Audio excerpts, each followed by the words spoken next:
আজ 28শে অক্টোবর 2025 মঙ্গলবার জগদ্ধাত্রী পুজোর মহাসপ্তমীর দিন। সকলকে শুভ মহাসপ্তমীর প্রীতি, শুভেচ্ছা, অভিনন্দন ও প্রণাম জানিয়ে শুরু করছি আজকের ভিডিও। বাড়ি থেকে দুপুর 2:10 বেরিয়ে কলকাতা মেট্রোর ব্লু লাইনের মেট্রোতে বেলগেছিয়া স্টেশন থেকে পৌঁছে গেছি মহাত্মা গান্ধী রোড স্টেশনে। এবার মহাত্মা গান্ধী রোড থেকে বাসে করে যাব হাওড়া স্টেশন। এখন হাওড়া ব্রিজের ওপর দিয়ে বাসে করে যাচ্ছি।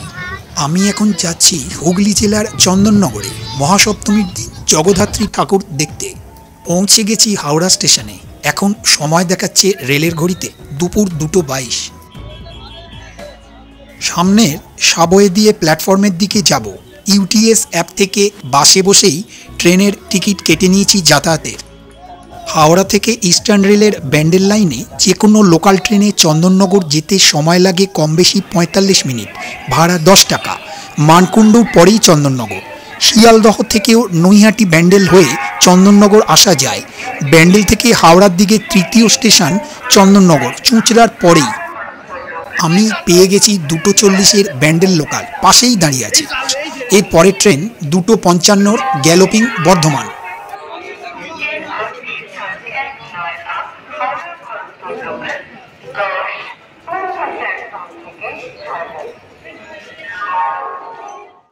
পৌঁছে গেছি চন্দননগর স্টেশনে।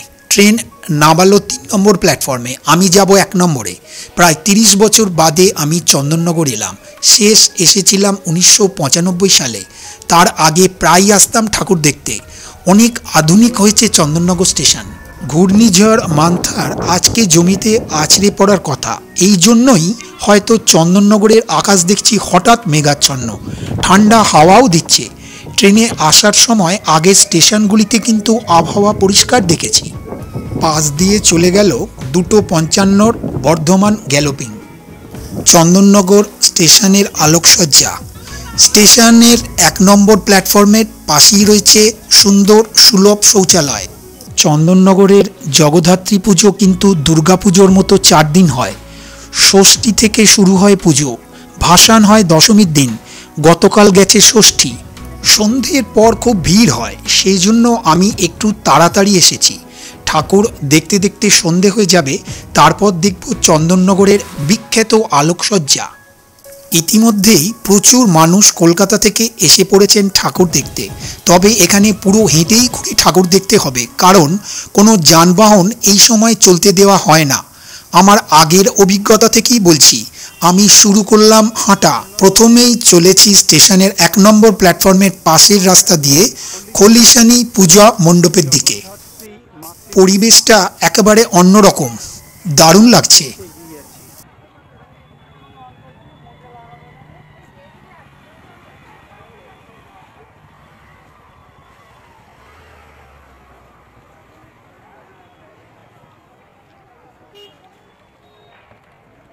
মণ্ডপের বাইরেটা অপূর্ব সাজানো, নানা রকম প্রতিকৃতি ও শিল্পের ভাবনায়।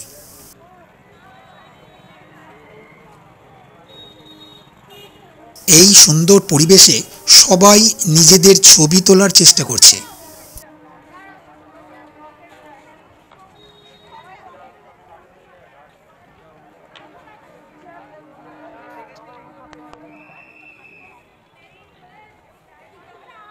এবারে খলিশানির মণ্ডপে প্রবেশ করছি মাকে দর্শনের জন্য। দর্শন করছি জগদ্ধাত্রী মাকে। অপূর্ব মায়ের সাজ।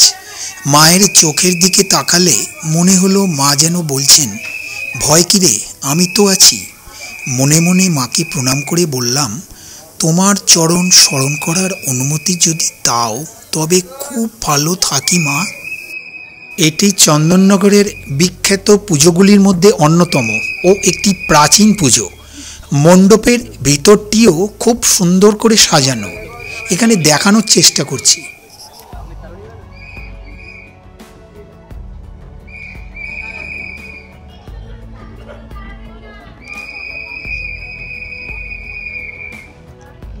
মণ্ডপের ভিতর দর্শনার্থীদের আসা যাওয়ার সুন্দর নজর রাখছিলেন নিরাপত্তা কর্মীরা।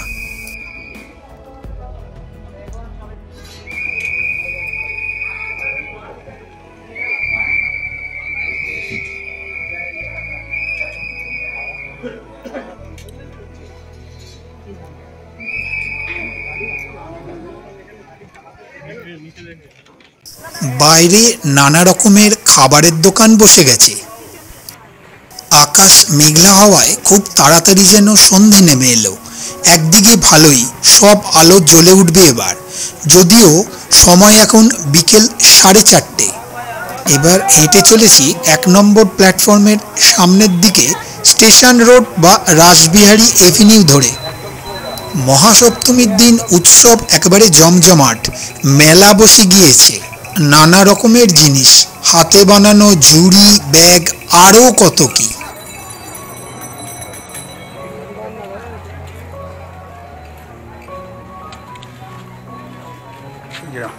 ঘুরে দিলে 30 বছর আগে দেখা চন্দননগর চিনতে খুবই অসুবিধা হচ্ছিল, একেবারে নতুন লাগছিল।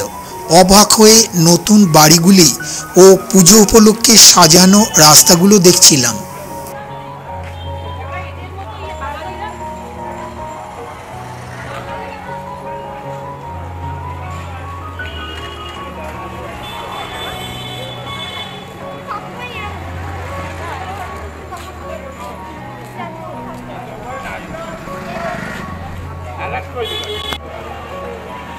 এবার কালীতলা সর্বজনীনের জগদ্ধাত্রী মাকে দর্শন করতে এগিয়ে যাচ্ছি। গলিটা কিন্তু বেশ সরু।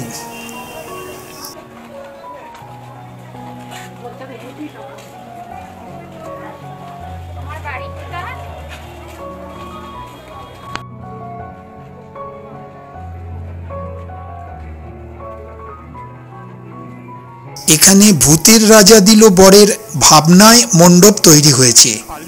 চারিদিকে নানা রকম ভূতের ছবি। কালীতলা জগদ্ধাত্রী মাতৃপ্রতিমা।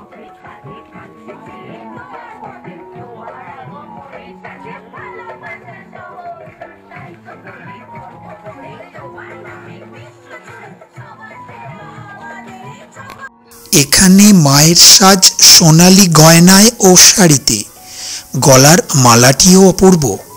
এখানে শান্ত চোখে মা অভয় দান করছেন। হাত জোর করে প্রণাম করলাম মাকে।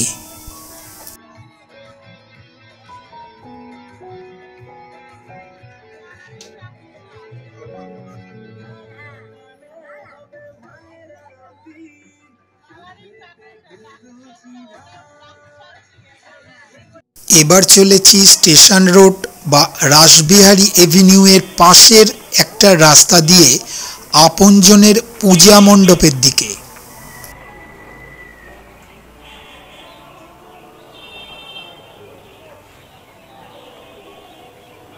কোনো উপজাতির পোশাক ও জীবনের ভাবনায় এই মণ্ডপ নির্মিত হয়েছে। অপূর্ব সাজসজ্জা।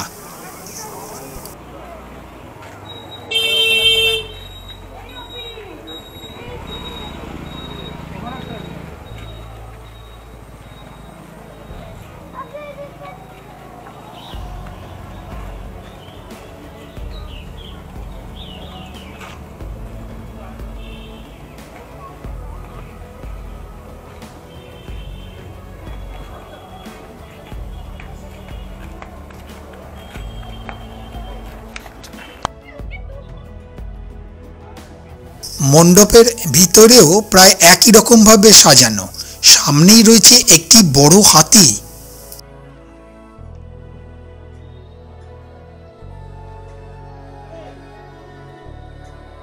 এখানে পুজোর স্থানে অপূর্ব আলপনা দেওয়া হয়েছে। অপূর্ব মাতৃমূর্তি, সাদা সাজ। মাকে দর্শন করে এক গভীর শান্তি এলো মনে। প্রণাম করে অনেকক্ষণ দাঁড়িয়ে রইলাম মায়ের সামনে।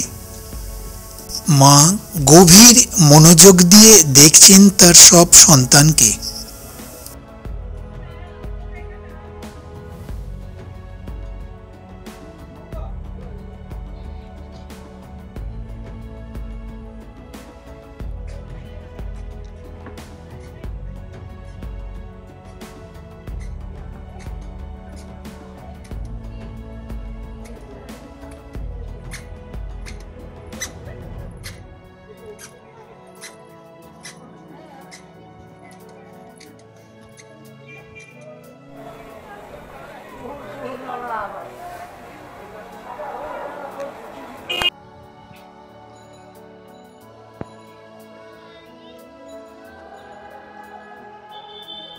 আপনজনের আলোগুলি সব জ্বলে উঠেছে।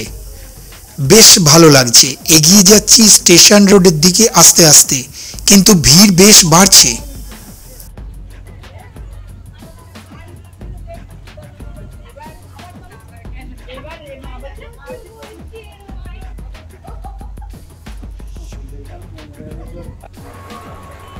আবার স্টেশন রোড বা রাসবিহারী এভিনিউ দিয়ে হাঁটছি।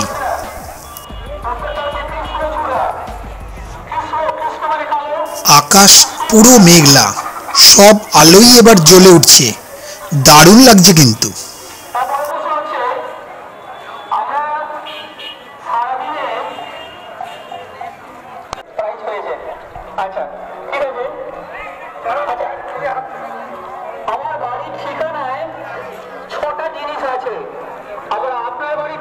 এখানে পুজো মণ্ডপের কাছে একটা প্রশ্নোত্তর প্রতিযোগিতা চলছে, তাতে প্রাইজও বিতরণ করা হচ্ছে।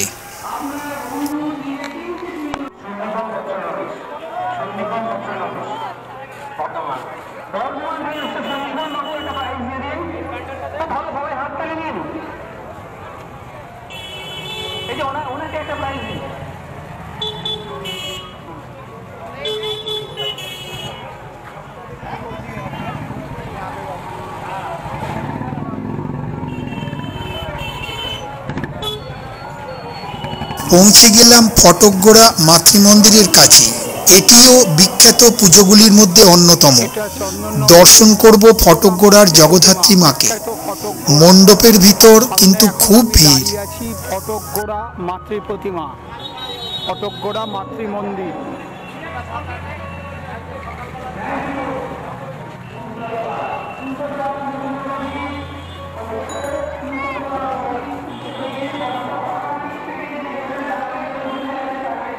মণ্ডপের ভেতর প্রবেশ করছি।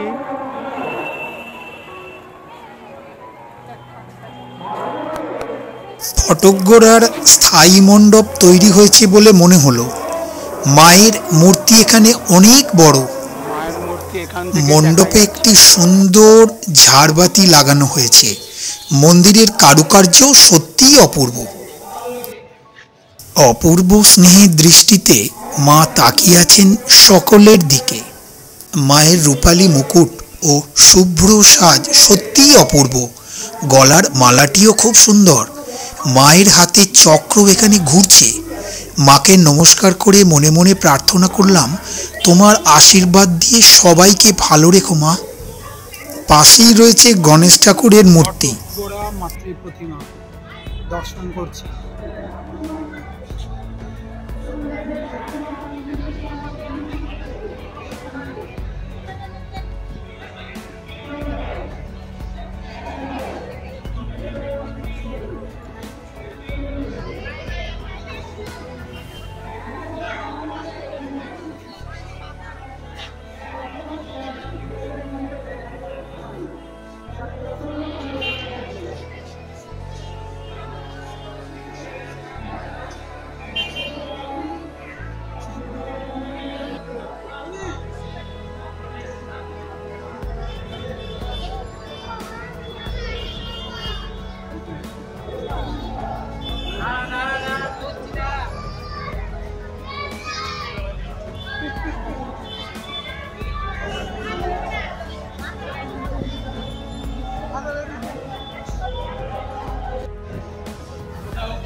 আবার হাঁটা শুরু করলাম স্টেশন রোড বা রাসবিহারী এভিনিউ দিয়ে।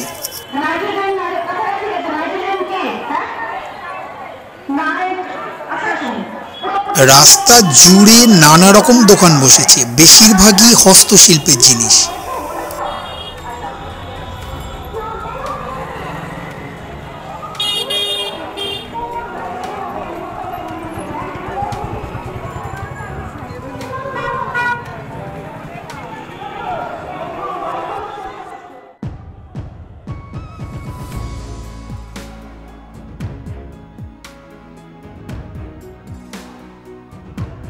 আমার বাঁদিকেই রয়েছে বিরাট রোল, চাউমিন ও ভেলপুরির দোকান।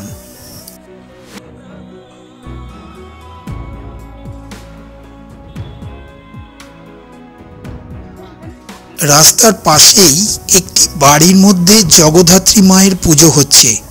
খুব সুন্দর সাজ মায়ের। এই ভিডিও এখানেই শেষ করছি। পরের পর্বটি দেখতে ভুলবেন না কিন্তু।